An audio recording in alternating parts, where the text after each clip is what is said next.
जैसे थीस्टों के पास अपने जो ईश्वर को मानते हैं उनके पास अपने सोशल गेट टुगेदर्स हैं. 5 रोज आज क्रिसमस आने वाला है, होली है, दिवाली है, ईद है.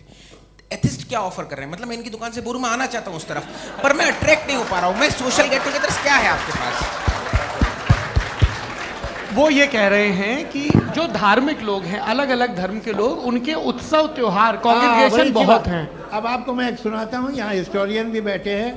मृदुला जी आप बताइएगा सही है कि नहीं. ये एक कॉन्स्टेंटाइन एक ग्रीक रोमन बादशाह था जो क्रिश्चियनिटी आने के 400 साल बाद उसने डिसाइड किया कि मैं क्रिश्चियन हो जाऊंगा, मेरी पूरी स्टेट कैंसिल हो जाएगी. उस ज़माने में ऐसे ही होता था, राजा जो धर्म इख्तियार करता था वो जनता भी कर लेती थी. इसलिए कि वो हो गया था बैंकक्रप्ट, और उसे जो मेडिटेरियन कोस्ट के रिच क्रिश्चियन वो थे मर्चेंट, उससे पैसा चाहिए था. तो उसने कहा यार क्रिश्चियन हो जाओ. तो उसने अपने वजीर से कहा कि भाई ये हिस्ट्री है कि अब हम लोग क्रिश्चियन हो जाते हैं. पहले सर हो जाएंगे, कोई प्रॉब्लम नहीं है, लेकिन एक प्रॉब्लम ये है कि 17 दिसंबर से 25 दिसंबर तक जो पेगन फेस्टिवल होता, जो पेगन स्टेबल जो फेस्टिवल होता है वो बंद हो जाएगा, इसलिए कि हम क्रिश्चियन हो गए तो होगा नहीं. तो वो बच्चों को बहुत बुरा लगेगा, पब्लिक को बहुत इन्जॉय करते हैं, ख़ासतौर से 25 को मेन डे. उसने कहा हाँ ये तो सही कह रहे हो. ये जीसस क्राइस्ट की पैदाइश कब थी? कहले साहब वो अप्रैल में थी. नहीं कट करो, वो 25 दिसंबर को है. ये हकीकत है जी. और 400 साल बाद क्रिश्चियनिटी के अप्रैल से दिसंबर ले आए, और इसलिए कि यहाँ पेगन फेस्टिवल होता था. अब मनाते हैं आप आराम से. ये जो सारे फेस्टिवल हैं ये रिलीजन से, हर एक को एक इंटरटेनमेंट डिपार्टमेंट चाहिए होता है अपनी कंपनी चलाने के लिए. तो ये रिलीजन ने, ये सेकुलर त्यौहार थे जिन्हें रिलीजन्स ने ले लिया है. ये मौसम के थे, फसलों के थे, किसानों के थे, उसको आपने लेके रिलीजियस रंग दे दिया. ये कोई रिलीजन से थोड़ी आए. आप अच्छा हमें देखिए, हम तो मुल्द हैं, हम ईद मनाते हैं, हम दिवाली मनाते हैं, हम होली मनाते हैं, हम क्रिसमस मनाते हैं. बम्बई की फिल्म इंडस्ट्री की सबसे बड़ी होली हमारे घर में होती है, सबसे बड़ी ईद हमारे घर में होती है. वो हमारी सोशल वो है, हमारा हेरिटेज है. ऐसा थोड़ी है कि we will throw the baby along with the water. ये तो अच्छी चीज़ है, इन्हें रखो, जो बेकार है फेंक दो. जी हाँ. हेलो जी, मेरा सवाल नादवी जी से है. जैसा कि आपने बोला कि गॉड टाइम के भी परे हैं, और गॉड इतनी कॉम्प्लेक्स चीज़ है कि उसे ह्यूमन माइंड समझ नहीं सकता, और गॉड ने अर्थ पे फ्री विल भी दे दी है. तो आप अपना वक्त ज़ाया क्यों कर रहे हैं गॉड के बारे में बात करके? अपन को तो बात करनी चाहिए कि सोसाइटी को बेहतर कैसे करें. जी, मैं गॉड वही बताता है सोसाइटी को कैसे बेहतर करें. अभी मैं आपका जवाब देता हूँ. आपने कहा कि टाइम पे वो एग्जिस्ट नहीं करता, सो नहीं, मेरा सवाल ये है कि जैसा आपने बोला कि गॉड बहुत ही कॉम्प्लेक्स चीज है. मैंने कहा ही नहीं कि कॉम्प्लेक्स है, तो आपके अल्फाज हैं. कॉम्प्लेक्स का लफ्ज गॉड के लिए सुइटेबल नहीं है. क्यों? क्योंकि कॉम्प्लेक्स वो चीजें होती हैं जो ऑब्जेक्ट हो. God is not an object जिसको आप इंस्ट्रूमेंट के जरिए लेबोरेटरी में जाके टेस्ट करें, oh it's very complex. No, वो कोई कार का इंजन नहीं है. वो फिलोसॉफिकली नेसेसरी बीइंग ऐसी बीइंग है जो सिंपल बीइंग है. हाँ, आप उसको मुकम्मल तौर पे उसकी तमाम हिकमतों को जान ले और हर चीज को जान ले, ये पॉसिबल नहीं है, क्योंकि वो ऑल वाइज है, आप ऑल वाइज नहीं है, और वो खुदा है, वो आपको सारी चीजें बता दे, ये जरूरी नहीं. मेरा सवाल ये नहीं था. मेरा सवाल ये था कि जब गॉड इतना परे है इस दुनिया से कि उसने अर्थ पे फ्री विल भी दी है, हम सब ह्यूमंस की फ्री विल है, और जो सोसाइटी में हो रहा है वो अपन लोग डिसाइड करेंगे. तो अपन लोग डिसाइड नहीं करेंगे ना, अपन लोग डिसाइड नहीं करेंगे. गॉड जो है, गॉड ने वो उसकी जात, उसकी एग्जिस्टेंस टाइम एंड स्पेस से परे है, लेकिन वो हमारा टेस्ट ले रहा है, और उसी गॉड ने हमें बताया कि तुम्हें क्या करना है क्या नहीं करना है. तो जाहिर उस गॉड की बात सुनेंगे ना. जी, वो पीछे एक चश्मा लगाए जो मैम खड़ी हैं, उनको दीजिए. हाँ आप जी जी बिल्कुल आएंगे. देखिए मैं कोशिश कर रहा हूँ सब तरफ जाने की. हाँ उनको दीजिए माइक. जी हेलो सर, मैं ओमनी प्रेजेंट नहीं हूँ, टाइम पाबंद हूँ, और जहाँ तक कोशिश कर सकता हूँ करूँगा. जी अपना नाम बताइए. मेरा नाम उर्सुला है. मैं दिल्ली यूनिवर्सिटी की एक स्टूडेंट हूँ, और मैं स्टूडेंट फेडरेशन ऑफ इंडिया से हूँ. मेरा सवाल मुफ्ती जी से है कि इस हॉल के इस कमरे में बैठ के हम लोग रेप की मोरालिटी के बारे में फिलोसफिकली बात तो कर सकते हैं,